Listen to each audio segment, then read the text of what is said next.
Por muitos anos, diversas igrejas preferiram simplesmente desviar o olhar, permanecer em silêncio e evitar qualquer abordagem sobre esse assunto delicado. Não é um tema que se ouça nos púlpitos, tampouco é ensinado nos cursos bíblicos ou discutido nas reuniões de oração. Parece existir um pacto silencioso para manter essa questão oculta, como se fosse um segredo que não deve ser revelado. No entanto, é urgente que você entenda algo fundamental. Mesmo que os homens prefiram não falar, Deus nunca deixou de rejeitar esse pecado com toda a sua intensidade. Ele o detesta profundamente desde o princípio. E o que mais chama a atenção é que, enquanto muitos líderes espirituais concentram suas pregações em bênçãos, vitórias, prosperidade financeira e oportunidades divinas, esse mal continua destruindo vidas em segredo, arrastando multidões para um destino sombrio sem que elas percebam. O que torna isso ainda mais inquietante é o fato de que esse problema não está lá fora, distante daqueles que ainda não conhecem a Deus. Ele está dentro da própria comunidade, infiltrado no meio daqueles que cantam louvores, pregam, jejuam, lideram ministérios e levantam as mãos em adoração. Vive no coração daqueles que afirmam estar cheios do Espírito, mas que, na verdade, estão secos por dentro, vazios, desconectados, funcionando no automático, sem sequer perceberem que sua vida espiritual está à beira do colapso. Esse pecado age como uma enfermidade silenciosa. Não causa escândalos evidentes, não se torna viral nas redes sociais, não gera fofocas ou polêmicas. É invisível aos olhos humanos, mas letal para a alma. Ele mata lentamente, rouba a sensibilidade espiritual e destrói a conexão com o Eterno. Enquanto isso, muitos continuam vivendo como se nada estivesse acontecendo, repetindo rituais religiosos, mantendo aparências, representando papéis, sem perceber que já foram desligados do céu.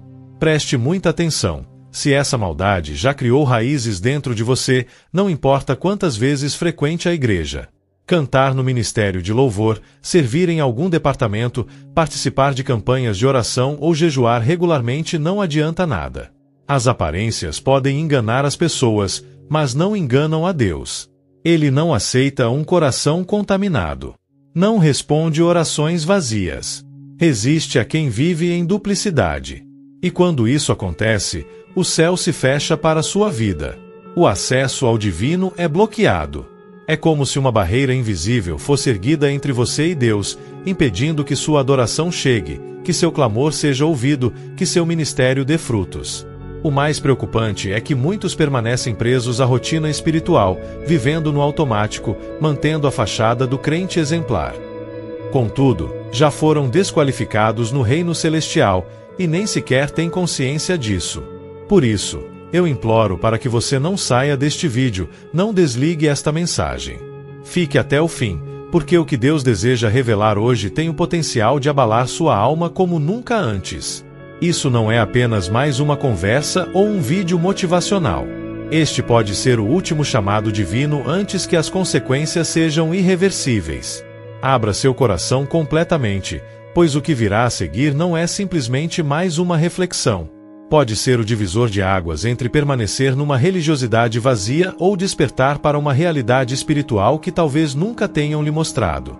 Existem verdades que abalam, que provocam desconforto, que rasgam por dentro. E esta é uma delas. O aspecto mais alarmante desse pecado, sobre o qual quase ninguém fala, é que ele não se manifesta da maneira que se espera de algo tão destrutivo. Ele não provoca escândalos, não fere os olhos, não gera fofocas ou conflitos públicos. Não é o tipo de erro que expõe você diante da congregação ou que faz perder seu lugar na liderança. Pelo contrário, é o único pecado que muitos confundem com espiritualidade. Ele se disfarça de devoção, firmeza doutrinária e amor pelo que é correto, mas por trás dessa máscara, age como uma infecção silenciosa que corrói a alma. Enquanto a maioria se ocupa em apontar pecados evidentes, como infidelidade, vícios, mentiras ou corrupção, esse outro age escondido, alojando-se nos pensamentos, nas atitudes, na forma de olhar para os outros, na necessidade constante de estar certo, corrigir a todos e sentir-se superior. Ele se camufla entre versículos bíblicos, esconde-se atrás de posições teológicas inflexíveis e se alimenta do orgulho disfarçado de zelo. E é nesse engano sutil que reside seu maior poder, porque não só destrói sua comunhão com Deus, mas faz isso sem que você perceba. Convence você de que está bem, quando na verdade está longe. Convence que está firme, quando espiritualmente está caindo. É uma armadilha fatal. E o mais perigoso é que quanto mais tempo você ignora, mais seu coração endurece. Você sabia que foi esse mesmo pecado que causou a queda do primeiro querubim? Não foi um ato escandaloso, nem uma transgressão carnal ou visível. Foi a arrogância interna, a autossuficiência de pensar que podia ser igual a Deus. Esse foi o início da rebelião no céu. Desde então, esse padrão se repete na história espiritual de milhares de pessoas. Não precisa fazer barulho, nem ser evidente. Basta entrar e, quando entra, transforma o fogo em cinzas. Esse mal ainda reside naqueles que se consideram os mais justos, que olham com desprezo para os que caíram, que pregam sem amor, corrigem sem graça e servem mais por reconhecimento do que por humildade. Vive na comparação, na busca por validação e na ilusão de ser mais espiritual do que os outros. O mais triste é que muitos carregam esse fardo sem sequer perceber. E qual é o resultado disso? Apaga a sensibilidade espiritual. Tira a fome pelo sagrado. Torna a presença de Deus algo rotineiro. Mata o quebrantamento. Endurece o coração. Seca a lágrima. A adoração perde seu verdadeiro sentido e vira um espetáculo. Não é mais entrega, é um show. Não é mais comunhão, é uma imagem. Não é mais busca, é uma performance. Assim, você começa a viver no piloto automático. Participa, serve, lidera, mas está morto por dentro. Sem conexão real. Enquanto tudo parece bem externamente, o céu permanece silencioso. Porque Deus não se impressiona com o que você faz, Ele vê o que está no seu íntimo. E enquanto esse espírito contaminado estiver aí dentro, Deus não responde, não aceita, não abençoa. Ao contrário, resiste. Levanta a mão e diz, assim, não. Permaneça comigo. Ainda há mais para ouvir, porque essa mensagem não é por acaso. Pode ser o último esforço do céu para abrir seus olhos antes que seja tarde demais. Talvez, neste exato momento, enquanto ouve essas palavras, algo dentro de você esteja se movendo. Não é coincidência. É o Espírito Santo confrontando, revelando, pressionando fortemente. Há coisas que ele tentou mostrar há tempo, mas talvez hoje seja o dia em que você decida despertar de verdade. Porque sim, é possível que esse veneno espiritual já esteja presente em você. Pode estar crescendo silenciosamente, contaminando seus pensamentos, secando sua paixão, apagando sua comunhão, enquanto você acreditava que tudo estava bem. E sabe o que torna esse pecado ainda mais perigoso? Ele não te afasta da igreja. Não faz você deixar o banco onde se senta, nem abandonar o grupo de louvor. Não te força a renunciar ao ministério, nem a abrir mão do título de líder, tampouco a parar de pregar. Pelo contrário, esse pecado te mantém ali, bem visível, atuante, participando de tudo, mas completamente desconectado do céu. Você fica como uma estátua espiritual, parado diante de todos, mas sem vida interior, sem fogo, sem presença, sem frutos reais. O mais preocupante é que você nem percebe. Esse pecado funciona como uma anestesia para a alma, entorpecendo seus sentidos espirituais. Ele cria uma ilusão de que tudo está sob controle, que sua fé é firme, que seu ministério avança e que sua comunhão com Deus é verdadeira. Entretanto, invisivelmente, o céu está fechado para você. Deus já se retirou. O Espírito Santo se afastou. E você segue vivendo na casca, na aparência de espiritualidade, envolto em rotinas religiosas que já não têm vida nem poder. Quer saber quando essa doença espiritual começa a se manifestar? De forma sutil, ela surge no momento em que você começa a se achar mais correto que os outros. Quando você enxerga os erros alheios com facilidade, mas evita examinar seu próprio coração. Quando suas orações são palavras bonitas, mas sua língua critica e condena. Quando você prega com ardor, mas julga com frieza. Quando serve a Deus, porém com uma atitude de superioridade, achando-se mais santo, mais fiel ou mais escolhido que os demais. Sem perceber, sua alma vai morrendo aos poucos. Sua sensibilidade espiritual desaparece. A fome pela presença de Deus se esvai. Você não chora mais como antes, não se quebra, não se emociona com a palavra. Sua adoração vira rotina mecânica. Suas orações se tornam discursos vazios, sem alma. A leitura bíblica não penetra o seu ser. Isso já aconteceu com você? Já foi a um culto, levantou as mãos, cantou, mas sentiu um vazio interior? Orou, mas suas palavras soaram ocas, desconectadas? Leu a Bíblia, mas ela não tocou o seu coração? Talvez o problema não esteja no pastor, na igreja ou no grupo de fé. Talvez o problema esteja dentro de você. Aqui vai uma verdade que raramente é dita em voz alta. Se esse pecado está arraigado em seu coração, suas orações não chegam a Deus. Sua adoração não sobe. Seu serviço não produz impacto. Seu ministério não alcança frutos. Porque Deus não o aceita. Ele rejeita. Ele resiste fortemente. Enquanto esse veneno espiritual estiver em você, Deus não age, não responde, não flui. Sabe por que esse pecado é tão devastador? Porque ele não necessariamente destrói sua família, suas finanças ou seu cargo na igreja. O que ele destrói de fato é sua ligação direta com o céu. Ele rompe sua intimidade com Deus e te afasta, mesmo que você continue participando de cultos, orações, louvores, jejuns e ofertas. Você faz tudo, mas de forma carnal, automática, sem essência, sem o Espírito. E o mais assustador é que você pode acabar se acostumando com essa situação. Você se torna insensível, adaptado a viver sem a presença real de Deus. Já não sente falta, já não busca mais, já não precisa mais. E aí, sem perceber, você se torna aquilo que Jesus mais combatia: um religioso vazio, um fariseu dos dias atuais, um sepulcro branco por fora, mas podre por dentro. Se esse é o seu estado neste momento, preste muita atenção. Enquanto essa arrogância espiritual não for arrancada pela raiz, o céu permanecerá fechado para você. Não importa quantos cultos você frequente, quantos versículos decore, quantos vídeos como este assista. Enquanto essa barreira existir, Deus continuará em silêncio. Mas não desligue ainda. Existe esperança. Na próxima parte, vamos falar sobre restauração. Porque o mesmo Deus que hoje te confronta deseja também te restaurar. O verdadeiro problema pode não estar fora, mas dentro de você. Talvez o que esteja destruindo sua vida espiritual não seja algo visível ou escandaloso, mas um câncer invisível que corrói sua alma silenciosamente.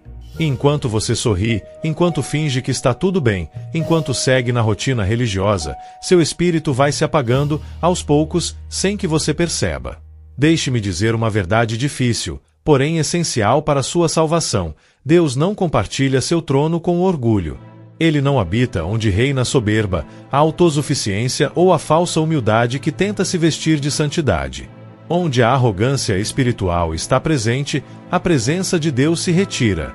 Onde há altivez, o céu se fecha. Onde existe autojustificação, a graça não flui. Mesmo que você pareça piedoso e firme na fé, Deus enxerga além da aparência. Ele não se deixa enganar pelo externo. A Bíblia é clara. O apóstolo Tiago afirmou com firmeza: Deus resiste aos soberbos, mas concede graça aos humildes. Sabe o que significa Deus resistir? Não é apenas que ele não ouça você, mas que ele se torna seu adversário. Não é o diabo bloqueando portas, é Deus mesmo. Não é o inimigo impedindo suas orações, é o próprio céu que está selado contra você. Suas palavras não chegam, sua adoração não sobe, suas ofertas não agradam, seu serviço não produz impacto, seu ministério não é sustentado. Tudo isso por causa de uma raiz não tratada: o orgulho. Esse orgulho se disfarça de maturidade espiritual, fala com voz calma, mas olha de cima para os outros. Canta com os lábios, mas despreza no coração. Serve para ser reconhecido, prega para ser admirado, ora para alimentar o ego. O mais trágico é que muitos só perceberão isso quando for tarde demais. Esse será o momento mais doloroso da eternidade, pois não haverá segunda chance. Jesus mesmo disse: Apartem-se de mim, vocês que praticam a iniquidade, porque nunca os conheci. Essa será a sentença para muitos que viveram convencidos de que estavam em boa relação com Deus. Pessoas que cantavam, pregavam, serviam e lideravam, mas nunca permitiram que o Espírito Santo arrancasse o orgulho de seus corações. Estavam cheios, sim, mas cheios de si mesmos. Agora me escute atentamente. Olhe bem para dentro de si mesmo e não caia no engano mais cruel, o auto-engano. Não se esconda atrás dos seus títulos espirituais, não se justifique dizendo isso não é comigo ou não me encaixo nisso. Pois é exatamente aí, nesse exato ponto, que se revela se essa praga já tomou conta do seu coração. Quer saber qual é o sinal mais claro de que o orgulho governa sua vida? É achar que este alerta não é para você. É ouvir essa palavra e pensar internamente, graças a Deus, eu não sou assim. Esse pensamento, por si só, é o grito silencioso do orgulho assumindo o controle. Não despreze esse aviso. Pode ser que esta mensagem seja a última que o céu lhe envia antes do juízo final. Esse sentimento que passou pela sua mente agora, essa sensação de isso não me pertence, é a prova concreta de que esse veneno espiritual já encontrou morada dentro de você. O orgulho não chega fazendo barulho. Ele não se escandaliza nem se exibe. Pelo contrário, age com elegância, de forma sutil, como uma sombra que se instala sem ser percebida. E sabe onde ele prefere habitar? Não está no coração daquele que recém começa a caminhar com Deus, mas sim naqueles que se acham maduros, experientes, que acreditam que seu conhecimento bíblico é suficiente, que sua trajetória ministerial lhes garante imunidade, que sua posição na igreja os protege de cair. É justamente nesses que se consideram firmes e sábios que o orgulho ergue seu trono. Ele se acomoda em líderes, pregadores, cantores, intercessores, pessoas que aparentam ter tudo sob controle. Gente que ora com autoridade, mas cujo coração está endurecido. Que prega com paixão, mas cuja alma está ressecada. Que canta com emoção, mas cujo espírito não se conecta mais com o céu. E o pior, eles sequer percebem. Esse veneno se disfarça de compromisso, esconde-se atrás do zelo pela sã doutrina, veste a roupa da firmeza na fé e do radicalismo espiritual. Quanto mais você acredita que está bem, mais fundo ele se enraiza. Porque o orgulho não rouba o seu serviço, rouba sua comunhão. Não apaga suas obras, apaga sua sensibilidade. Ele mantém você funcionando externamente, enquanto por dentro está vazio. Um religioso mecânico, automático, cheio de palavras vazias, sem vida na alma. Talvez você pense, será que isso é tão grave assim? Será que Deus realmente se importa com isso? Deixe-me responder com a verdade mais dura, não baseada em opiniões humanas, mas na história celestial. O primeiro pecado do universo não aconteceu na Terra. Aconteceu no céu. E não foi um escândalo moral visível, nem uma ação externa. Foi uma atitude interna. Foi o orgulho que nasceu no coração de um ser criado para adorar. Foi Lúcifer acreditando ser superior, querendo o lugar de Deus, desejando ser como ele. Isso foi suficiente para que Deus o expulsasse, arrancando do céu como inimigo e traidor. Não houve misericórdia, nem advertência, nem negociação. Houve julgamento. Se esse pecado foi o bastante para derrubar um anjo de luz, quem te garantiu que você pode conviver com ele sem consequências? O que te faz pensar que você permanecerá firme se o mesmo orgulho que expulsou Lúcifer ainda vive dentro de você? Acha que pode ficar de pé diante de Deus enquanto esse veneno está ativo em seu coração? Não se engane. Não se esconda atrás do seu conhecimento, do seu serviço, da sua reputação. O orgulho vai te afastando da presença divina sem que você perceba, vai te apagando por dentro, endurecendo seu coração e, o mais cruel, convencendo você de que está tudo bem. Aqui vai uma verdade que quebra o coração. Muitos só vão perceber isso no juízo final. Quando não houver mais volta.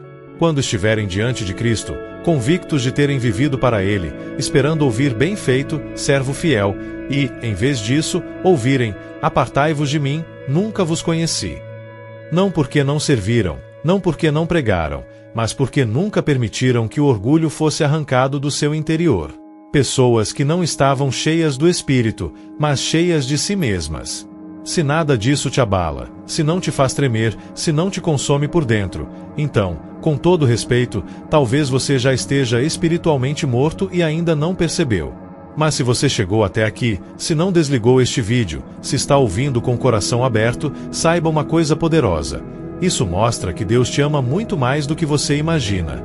Ele está disposto a quebrar você hoje, a destruir sua estrutura de orgulho, a tirar sua máscara espiritual, antes que seja tarde demais.